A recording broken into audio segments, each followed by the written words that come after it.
hari igitero kuvuga ngo kandi abantu nikigeze kuririmba n'icyo kibazo bavuga ngo kandi ukunda umwana wawe nari umugome nka Yesu abambirwa ku musaraba n'uwo yacunguje amaraso y'uko naje ndimo nyir'Imana ngo ba n'uwo wacunguje amaraso naje ndimo haleluya Ikunda umwana wayo ikunda wakwiriye umugome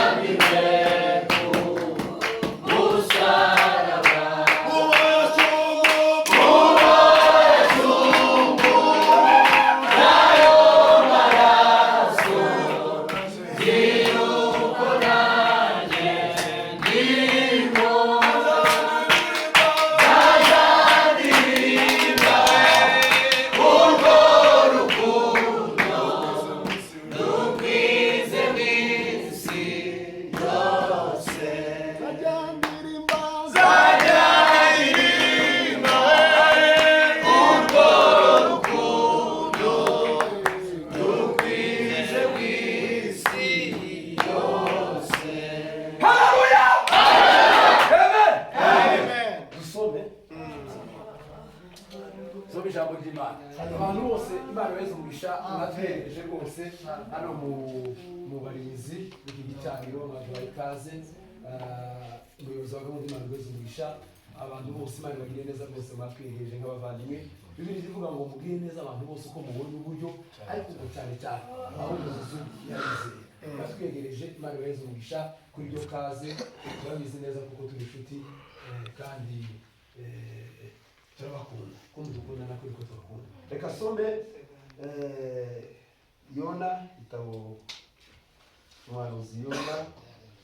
ibice 3 umurongo wa 6 Yona ibice 3 umurongo wa 6 asoma no karindwi ibice 3 umurongo wa 6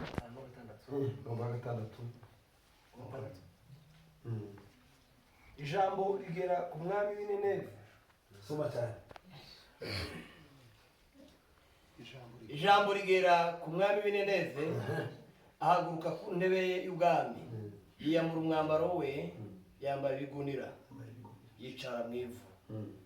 ategekana itegeko n'abatware be b'intebe baryamamaza Nineve bati umuntu wese ye kugira icyo asogongeraho kandi amatungo y'amashyo n'imikumbi bye kurisha kandi bye kunywa amazi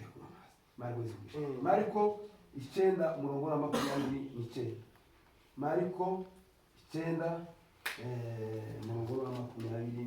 Mariko 9:29 some mu izina rya Yesu arabasubiza ati bene uwo ntavanwamo n'ikindi keretse gusenga no kwiriza ubusa natekereje ko turi buganire namwe ijambo ry'Imana rivuga ngo akamaro ko gusenga wiyije ubusa amen cyangwa se reka bivuge akamaro ko gusenga wiyije ubusa bigira umumaro rero ndababwira umumaro wo gusenga wiyije ubusa hari ikintu buriya icyo umuntu akunda nicyo ukunze kuvuga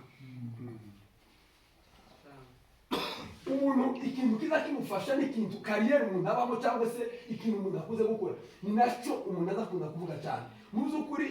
iyo ndimo mbwiriza inyigisho zo gutarama zo gusenga nza numva ari ibyaje kandi kuko nabibwira abantu hari igihe abantu bazabwira abantu ibyo badakora ukabwira abantu gusenga udasenga ukabwira abantu gutura udatura ukabwira abantu gukora imirimo runaka wowe utabikora ibyo bintu ntibishobora gufata nta kamaro byagirira abantu ariko iyo ubwira abantu ikintu ukora uzi ukivugana imbaraga kandi ukivugana confidence kubera kuko ugikora. Amen.